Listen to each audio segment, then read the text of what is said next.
ಬೆಂಗಳೂರು ನಗರದ ಫ್ರೀಡಂ ಪಾರ್ಕ್ನಲ್ಲಿ ಹೆರಿಗೆರೆ ತಾಲೂಕು ರಚನೆ ಹೋರಾಟ ಸಮಿತಿಯ ವತಿಯಿಂದ ಅನಿರ್ದಿಷ್ಟ ಧರಣಿ ಸತ್ಯಾಗ್ರಹ ಹಮ್ಮಿಕೊಳ್ಳಲಾಗಿದ್ದು, ಹೆರಿಗೆರೆ ಹೋಬಳಿಯನ್ನು ತಕ್ಷಣ ತಾಲೂಕು ಕೇಂದ್ರವನ್ನಾಗಿ ಘೋಷಿಸಲು ರಾಜ್ಯ ಸರ್ಕಾರಕ್ಕೆ ಬಲವಾದ ಒತ್ತಾಯವು ವ್ಯಕ್ತವಾಯಿತು. ಈ ಧರಣಿ ಸತ್ಯಾಗ್ರಹವನ್ನು ಉದ್ದೇಶಿಸಿ ಮಾತನಾಡಿದ ಹೋರಾಟ ಸಮಿತಿಯ ಪ್ರಧಾನ ಸಂಚಾಲಕರಾದ ಮಹಮ್ಮದ್ ನಿಜಾಮುದ್ದೀನ್ ಅವರು, ಹೆರಿಗೆರೆ ಪಟ್ಟಣದಲ್ಲಿ 19 ಗ್ರಾಮ ಪಂಚಾಯಿತಿ ಕೇಂದ್ರಗಳ ವ್ಯಾಪ್ತಿಗೆ ಒಳಪಡುವ 64 ಗ್ರಾಮಗಳಿರುವುದನ್ನು ಉಲ್ಲೇಖಿಸಿ ಇಲ್ಲಿ ತಾತ್ಕಾಲಿಕ ಹಾಗೂ ಭವಿಷ್ಯದ ಮೂಲ ಸೌಕರ್ಯಗಳ ಸಾಕಷ್ಟು ಸಾಮರ್ಥ್ಯವಿದೆ ಎಂದು ವಿವರಿಸಿದರು. ಶ್ರೀ ಆದಿ ಕವಿ ಮಹರ್ಷಿ ವಾಲ್ಮೀಕಿ ವಿಶ್ವವಿದ್ಯಾಲಯ ಕೂಡ ಹೆರಿಗೆರೆ ಗ್ರಾಮದಲ್ಲಿಯೇ ನೆಲೆಸಿರುವುದು ಹಾಗೂ ಅದರಿಗಾಗಿ 250 ಎಕರೆ ಖಾಸಗಿ ಮತ್ತು 326 ಎಕರೆ ಸರ್ಕಾರಿ ಜಮೀನು ಲಭ್ಯ ಇರುವುದನ್ನು ಅವರು ನುಡಿದರು. ಮಾಜಿ ಶಾಸಕ ತಿಪ್ಪರಾಜು ಹವಾಲ್ದಾರ್ ಅವರು ಆಗಸ್ಟ್ 15ರಂದು ಹೆರಿಗೆರೆ ತಾಲೂಕು ಘೋಷಣೆಯಾಗಬೇಕೆಂದು ಒತ್ತಾಯ ವ್ಯಕ್ತಪಡಿಸಿದರು. ಧರಣಿ ವೇಳೆ ಸ್ಥಳಕ್ಕೆ ಆಗಮಿಸಿದ ಮುಖ್ಯಮಂತ್ರಿಗಳ ಕಾರ್ಯಾಲಯದ ಅಧಿಕಾರಿಗಳು ಮನವಿ ಪತ್ರ ಸ್ವೀಕರಿಸಿದರು. ಹೋರಾಟ ಸಮಿತಿಯ ಸದಸ್ಯರು, ಸ್ಥಳೀಯ ಜನಪ್ರತಿನಿಧಿಗಳು, ಸಾಮಾಜಿಕ ನಾಯಕರು ಸೇರಿದಂತೆ ಹೆರಿಗೆರೆ ಗಿಲೆಸ್ ಗುರು ಹಾಗೂ ತಲಮಾರಿ ಜಿಲ್ಲೆಯ ಪಂಚಾಯಿತಿ ಕ್ಷೇತ್ರ ವ್ಯಾಪ್ತಿಯ ವಿವಿಧ ಪಕ್ಷಗಳ ಮುಖಂಡರು ಸೇರಿ ಸುಮಾರು 700 ಜನರು ಧರಣಿಯಲ್ಲಿ ಪಾಲ್ಗೊಂಡಿದ್ದರು. ಗ್ರಾಮೀಣ ಭಾಗದಲ್ಲಿ ಜನರಿಗೆ ಅನುಕೂಲವಾಗುತ್ತದೆ.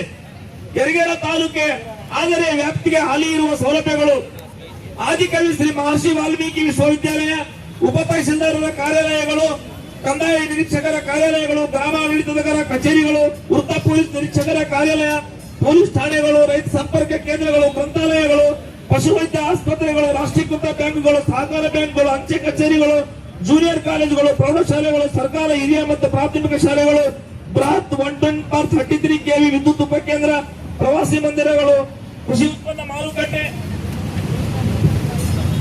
ಉಪವಲಯ ಅರಣ್ಯ ಇಲಾಖೆ, ತೋಟಗಾರಿಕೆ ಕೇಂದ್ರ, ರೈಲ್ವೆ ನಿಲ್ದಾಣಗಳು, ತುಂಗಭದ್ರಾ ನದಿ ಐತಿಹಾಸಿಕ ತಾಣವಾದ ಶ್ರೀ ಪಂಚಮುಖಿ ಗಾಳದ ದೇವಸ್ಥಾನ ಹಾಗೂ ಏಕಶೈಲ ಬೃಂದಾವನ ಬಿಚ್ಚಾಲೆ, ಸುಕ್ಷೇತ್ರ ವೀರಭದ್ರೇಶ್ವರ ದೇವಸ್ಥಾನ ಮಠವಾರಿ, ಹಜರತ್ ಬಡೆ ಸಾಹೇಬ್ ದರ್ಗಾ ಹೆರಿಗೆರೆ, ಶ್ರೀ ರಂಗನಾಥ ಸ್ವಾಮಿ ದೇವಸ್ಥಾನ ಹೆರಿಗೆರೆ ಗ್ರಾಮವು ಹಗರಿ ಜಂಕ್ಷನ್ ರಾಷ್ಟ್ರೀಯ ಹೆದ್ದಾರಿ 167ರ ಮುಖ್ಯ ರಸ್ತೆಯಲ್ಲಿರುವುದು.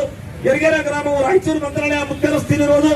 ಕಂದಾಯ ಇಲಾಖೆ ಜಮಾಬಂದಿಯ ಪ್ರಕಾರ ಹೆರಿಗೆರೆ ಕಂದಾಯ ಹೋಬಳಿಯ ವ್ಯಾಪ್ತಿಯಲ್ಲಿ 68,961.39 ಹೆಕ್ಟೇರ್ ಭೌಗೋಳಿಕ ಜಮೀನಿನ ಕ್ಷೇತ್ರವಿದ್ದು ಮತ್ತು ಗಿಲೆಸೂರು ಕಂದಾಯ ಹೋಬಳಿಯ ವ್ಯಾಪ್ತಿಯಲ್ಲಿ 57,987.25 ಹೆಕ್ಟೇರ್ ಭೌಗೋಳಿಕ ಜಮೀನು ಇರುತ್ತದೆ. ಹೆರಿಗೆರೆ ಸೀಮಾಂತರದ 250 ಎಕರೆ ಜಮೀನು ಮಾನ್ಯ ಉಪಕುಲಪತಿಗಳು ಆದಿಕವಿ ಶ್ರೀ ಮಹರ್ಷಿ ವಾಲ್ಮೀಕಿ ವಿಶ್ವವಿದ್ಯಾಲಯ ಇವರ ಹೆಸರಿನಲ್ಲಿ ನೋಂದಣಿಯಾಗಿರುತ್ತದೆ. ಹೆರಿಗೆರೆ ಸೀಮಾಂತರದ 416.35 ಎಕರೆ ಜಮೀನು ಅರಣ್ಯ ಇಲಾಖೆಯ ವ್ಯಾಪ್ತಿಯಲ್ಲಿರುತ್ತದೆ. ಹೆರಿಗೆರೆ ಸೀಮಾಂತರದ 326 ಎಕರೆ ಜಮೀನು ಸರ್ಕಾರಿ ಜಮೀನು ಹೊಂದಿರುತ್ತದೆ. ಹೆರಿಗೆರೆ ಜಿಲ್ಲಾ ಪಂಚಾಯತಿ ಕ್ಷೇತ್ರ, ಬಿಳಸೂರು ಜಿಲ್ಲಾ ಪಂಚಾಯತ್ ಕ್ಷೇತ್ರ ಮತ್ತು ತಲಮಾರಿ ಜಿಲ್ಲಾ ಪಂಚಾಯತ್ ಕ್ಷೇತ್ರಗಳ ಸಂಪೂರ್ಣ ಗ್ರಾಮಗಳು ಅಲ್ಲದೆ ಕಲ್ಮಲ ಜಿಲ್ಲಾ ಪಂಚಾಯತ್ ಕ್ಷೇತ್ರದ ಕೆಲ ಗ್ರಾಮಗಳು ಹೆರಿಗೆರೆ ಹೋಬಳಿ ತಾಲೂಕು ಕೇಂದ್ರ ಘೋಷಣೆಯಾದರೆ ಈ ಎಲ್ಲಾ ಗ್ರಾಮಗಳ ಸಾರ್ವಜನಿಕರಿಗೆ ಅನುಕೂಲವಾಗುವುದು. ಹೆರಿಗೆರೆ ಗ್ರಾಮ ಪಂಚಾಯತ್, ಗುಂಜಾಳಿ ಗ್ರಾಮ ಪಂಚಾಯತ್, ಇಡಪ್ನೂರು, ಜಂಬಲದಿನ್ನಿ, ಕಮಲಾಪುರ್, ಹಿಂಗನಕಾಲ್ದೊಡ್ಡಿ, ಮಟಮಾರಿ, ಮರ್ಚಟ, ಪೂರ್ತಿಪ್ರಿ, ತಲಮಾರಿ, ಗಿಲಸೂರು, ಹೀರಾಪುರ್, ಉಡುಂಗಲ್, ಯನ್ಮಲ್ಕಾಪುರ್, ಬಾಯಿದೊಡ್ಡಿ, ಬಿಜಿನ್ಗರ, ಗಾಣದಾಳ್, ಎಲೆಬಿಚ್ಚಲಿ, ಮಂದಾಪುರ್ ಈ ಗ್ರಾಮ ಪಂಚಾಯತಿಗಳ ವ್ಯಾಪ್ತಿಯಲ್ಲಿ ಬರುವ ಒಟ್ಟು 64 ಗ್ರಾಮಗಳು ಸೇರಿರುತ್ತವೆ. ರಾಯಚೂರು ತಾಲೂಕು ಕೇಂದ್ರ ಸ್ಥಾನವು ಈ ಗ್ರಾಮಗಳಿಗೆ 45ರಿಂದ 50 ಕಿಲೋಮೀಟರ್ ದೂರದ ಅಂತರವಿರುತ್ತದೆ. ಈಗ ಹಾಲಿ ಇರುವ ರಾಯಚೂರು ತಾಲೂಕು ಕೇಂದ್ರ ಸ್ಥಾನವು ಜಿಲ್ಲಾ ಕೇಂದ್ರ ಸ್ಥಾನವಾಗಿರುವುದರಿಂದ ಸಾರ್ವಜನಿಕರಿಗೆ ಯಾವುದೇ ಕಾರ್ಯಾಲಯಗಳಲ್ಲಿ ಒಂದು ಕೆಲಸಕ್ಕೆ 3-4 ದಿನಗಳವರೆಗೆ ಅಲೆದಾಡುವಂತಹ ಪರಿಸ್ಥಿತಿ ಉದ್ಭವವಾಗಿರುತ್ತದೆ. ರಾಜ್ಯ ಸರ್ಕಾರದಿಂದ ಅಧಿಕೃತವಾಗಿ ಹುಂಡೇಕಾರ್ ಸಮಿತಿಯನ್ನು ರಚಿಸಿದಾಗ ಕೇವಲ ಮಸ್ಕಿ ಮತ್ತು ಸುರವಾರ್ ತಾಲೂಕು ಕೇಂದ್ರವಾಗಲು ಸದರಿ ಸಮಿತಿಯು ಶಿಫಾರಸು ಮಾಡಿತ್ತು. ಆದರೆ ಅದೇ ಸಮಯದಲ್ಲಿ ಸದರಿ ಸಮಿತಿಯು ಹೆರಿಗೆರೆ ತಾಲೂಕು ಕೇಂದ್ರವನ್ನ ಈ ಶಿಫಾರಸು ಮಾಡಿರುವುದನ್ನು ಕೈಬಿಟ್ಟಿರುವುದು ನಿಜಕ್ಕೂ ವಿಷಾದನೀಯ ಮತ್ತು ಸಂಗತಿಯಾಗಿರುತ್ತದೆ. 2005ನೇ ಸಾಲಿನ ಅಕ್ಟೋಬರ್ 5ರಂದು ನಿವೃತ್ತ IAS ಅಧಿಕಾರಿ MB ಪ್ರಕಾಶ್ ಅವರ ನೇತೃತ್ವದಲ್ಲಿ ತಾಲೂಕು ಪುನರ್ರಚನಾ ಸಮಿತಿಯನ್ನು ರಾಜ್ಯ ಸರ್ಕಾರ ರಚಿಸಿತ್ತು. ಪರಿಣಾಮಕಾರಿ ಸಮರ್ಥ ಆಡಳಿತ ನೀಡುವುದು, ಸಾರ್ವಜನಿಕರಿಗೆ ಅನುಕೂಲವಾಗುವ ರೀತಿಯಲ್ಲಿ ತಾಲೂಕು ಪುನರ್ ರಚಿಸುವುದು ಇದರ ಮೂಲ ಧ್ಯೇಯ ಉದ್ದೇಶವಾಗಿರುತ್ತದೆ. ಹೆರಿಗೆರೆ ಮತ್ತು ಗಿಲೆಸೂರು ಹೋಬಳಿ ವ್ಯಾಪ್ತಿಯ ಗ್ರಾಮಗಳು ಆಂಧ್ರಪ್ರದೇಶ ರಾಜ್ಯಕ್ಕೆ ಮತ್ತು ತೆಲಂಗಾಣ ರಾಜ್ಯಕ್ಕೆ ಅಂಟಿಕೊಂಡಿರುವುದರಿಂದ ಗಡಿ ಭಾಗದಲ್ಲಿ ತೆಲುಗು ಭಾಷೆ ದೈನಂದಿನ ಚಟುವಟಿಕೆಗಳ ಸಾರ್ವಜನಿಕರು ಉಪಯೋಗಿಸುತ್ತಿದ್ದು, ಈಗ ಅನಿವಾರ್ಯವಾಗಿ ಗಡಿ ಭಾಗದಲ್ಲಿ ಇರುವುದನ್ನು ನಮ್ಮ ಕನ್ನಡ ಭಾಷೆ ಉಳಿಸುವುದು ಅತ್ಯಂತ ಜವಾಬ್ದಾರಿ ಮತ್ತು ಅನಿವಾರ್ಯವಾಗಿರುತ್ತದೆ. ಹೆರಿಗೆರೆ ಗ್ರಾಮದಲ್ಲಿ ಪ್ರತಿ ಮಂಗಳವಾರ ವಾರದ ಸಂತೆ ಆಗುತ್ತಿದ್ದು ಸುಮಾರು 50 ಗ್ರಾಮಗಳ ಸಾರ್ವಜನಿಕರು ಸದರಿ ಸಂತೆಯಲ್ಲಿ ಭಾಗವಹಿಸುತ್ತಿದ್ದಾರೆ. 2020ನೇ ಸಾಲಿನಿಂದ ಹಲವಾರು ಬಾರಿ ರಾಜ್ಯ ಸರ್ಕಾರಕ್ಕೆ ಮೌಖಿಕ ಮತ್ತು ಲಿಖಿತವಾಗಿ ಮನವಿ ಪತ್ರಗಳನ್ನು ಸಲ್ಲಿಸಿದರು. ಯಾವುದೇ ರೀತಿಯ ಸ್ಪಂದಿಸದೇ ಇದ್ದ ಕಾರಣ ದಿನಾಂಕ 21/7/2025 ಸೋಮವಾರದಂದು ಬೆಳಗ್ಗೆ 10 ಗಂಟೆಯಿಂದ ರಾಜಧಾನಿ ಬೆಂಗಳೂರು ನಗರದ ಫ್ರೀಡಂ ಪಾರ್ಕ್ನಲ್ಲಿ ಬೃಹತ್ ಅನಿರ್ದಿಷ್ಟ ಧರಣಿ ಸತ್ಯಾಗ್ರಹವನ್ನು ಹೆರಿಗೆರೆ ತಾಲೂಕು ರಚನಾ ಹೋರಾಟ ಸಮಿತಿ ಹಮ್ಮಿಕೊಳ್ಳಲಾಗಿದೆ.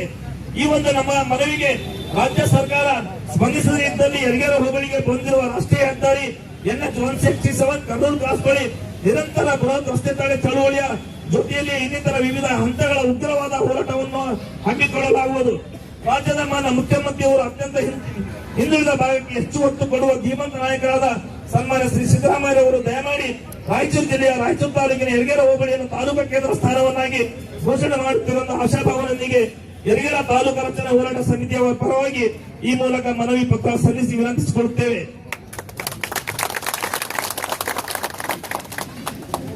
ಈಗಾಗಲೇ ಇಲ್ಲಿ ಬಂದಿರತಕ್ಕಂಥ ಅಧಿಕಾರಿಗಳಲ್ಲಿ ಪಾಪ ತಾವು ಏನು ಇವತ್ತು ತಮಗೆ ಏನು ಸೂಚನೆ ಬಂದಿರ್ತದೆ ಮುಖ್ಯಮಂತ್ರಿಗಳ ಕಚೇರಿಯಿಂದ ತಾವು ಬಂದಿದ್ದೀರಿ, ಧನ್ಯವಾದಗಳು. ಈಗ ತಾವು ಕೂಡ ಈಗಾಗಲೇ 10 ಜನರನ್ನ ನಮ್ಮ ಪ್ರಮುಖರು ಕರೆದಿದ್ದಾರೆ, ಬರ್ತಾರೆ, ಬಂದು ಮಾತನಾಡ್ತಾರೆ. ನಾವು ಕೂಡ ನಮ್ಮ ಹಂತದಲ್ಲಿ ಯಾವ ರೀತಿ ಹೋರಾಟ ಮಾಡಬೇಕು, ಯಾವ ರೀತಿ ಸರ್ಕಾರದ ಮಟ್ಟದಲ್ಲಿ ಸನ್ಮಾನ್ಯ ಶಾಸಕರಲ್ಲಿ ಕೂಡ ನಾನು ಸೋತರು ಕೂಡ ನಾನೇ ಸ್ವತಃ ಸನ್ಮಾನ್ಯ ಬಸನಗೌಡ ದದ್ದಲ್ರನ್ನ ನಾನೇ ವಿಶೇಷವಾಗಿ ಸ್ವತಃ ಭೇಟಿಯಾಗಿ ರಾಯಚೂರು ಯರಗೇರ ತಾಲೂಕನ್ನ ಮಾಡಲಿಕ್ಕೆ ನಾನೇ ಮನವಿ ಕೊಡ್ತೀನಿ ಅಂತಕ್ಕಂಥ ಮಾತನ್ನು. ಹಾಗಾಗಿ ಇಲ್ಲಿ ಯಾವುದು ಪಕ್ಷ ರಾಜಕಾರಣ ಬೇಡ, ನಮಗೆ ಬೇಕಾಗಿರ್ತಕ್ಕಂಥದ್ದು ಅಭಿವೃದ್ಧಿ. ಆ ನಿಟ್ಟಿನಲ್ಲಿ ಇವತ್ತು ಅವರು ಸರ್ಕಾರದಲ್ಲಿ 2 ಬಾರಿ ಶಾಸಕರಾಗಿ ವಾಲ್ಮೀಕಿ ಅಭಿವೃದ್ಧಿ ನಿಗಮದ ಅಧ್ಯಕ್ಷರಾಗಿ ಸರ್ಕಾರದಲ್ಲಿ ಅವ್ರದೇ ಆಗಿರ್ತಕ್ಕಂಥ ಏನೋ ಒಂದು ಪ್ರಭಾವ ಇರ್ತದೆ. ಅಲ್ಲಿ ಶಾಸಕರು ಮನಸ್ಸು ಮಾಡಿದ್ರೆ ಮಾತ್ರ ಇದಾಗಕ್ಕೆ ಸಾಧ್ಯ ಇದೆ, ಇಲ್ಲಾಂದ್ರೆ ಯಾವುದೇ ಕಾರಣಕ್ಕೂ ಆಗಲ್ಲ ಅಂತಕ್ಕಂಥ ಮಾತನ್ನ ನಾವು ಹೇಳ್ತೇನೆ.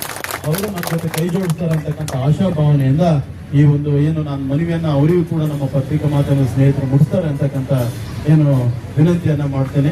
ಧನ್ಯವಾದಗಳು. ಪರಮ ಪೂಜ್ಯರ ನೇತೃತ್ವದಲ್ಲಿ ಈಗ ಏನು ಅಪ್ಪಾಜಿಯವರು ಈ ಮನವಿ ಪತ್ರೆಯನ್ನ